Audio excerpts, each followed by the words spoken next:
Praise the Lord. இன்றைய வேதம் தியானம் பாக்கியம் என்ற நிகழ்ச்சிக்கு நாம் கடந்து போகலாமா? நான் உன்னுடைய கிருபையின் மேல் நம்பிக்கையாக இருக்கிறேன், உடைய இரட்சிப்பினாலே இருதயம் கழிவுறும் என்று சங்கீதம் 13:5 நாம் வாசிக்கிறோம். இந்த சங்கீதம் முழுவதும் நீங்கள் வாசித்து பாருங்கள்.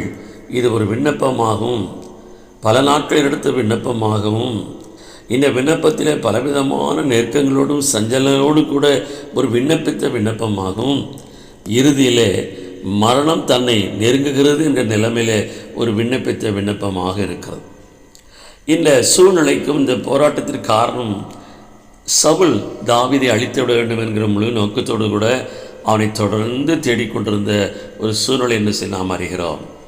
பிரியமானவர்களே, அவனை மேற்கொண்டேன் என்று என் பகைஞன் சொல்லாதபடிக்கும், நான் தள்ளாடுகிறதினால் என் சத்துருக்கள் கலிகூறாதபடிக்கும் இப்படி செய்திடலும் என்று சொல்லி பக்தனாகிய தாவீது தேவனுடைய கிருபை மேல் நம்பிக்கை வைத்து அப்படி ரட்சிப்புக்காக ஜெபித்து காத்திருந்தார் என்று நாம் பார்க்கிறோம்.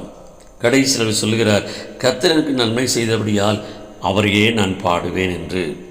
தாவீதுக்கு தேவன் தம்முடைய முகத்தை மறைத்ததைப் போலவும் தன் புலம்பலை கேளாததைப் போலவும் காணப்பட்டாலும், அவன் சத்துருக்கள் அவன் தலைக்கு மேலாய் தன்னை உயர்த்தின போதும் சோர்ந்து போகாமல் தேவனுடைய கிருபையின் மேல் நம்பிக்கையாக இருந்து ரட்சிப்புக்காக காத்திருந்தான் என்று பார்க்கிறோம். நாமும் இன்றைக்கு நம்முடைய வாழ்க்கையில் முழு நம்பிக்கையை கர்த்தர் மேல் வைத்து அவருடைய பெரிதான ரட்சிப்புக்கு நாம் காத்திருப்போம் என்று சொன்னால், நம்முடைய வாழ்க்கையில் அவர் நன்மை செய்வார், நம்மை அவர் உயர்த்துவார், நாம் அவரை துதிப்போம். ஆமென்.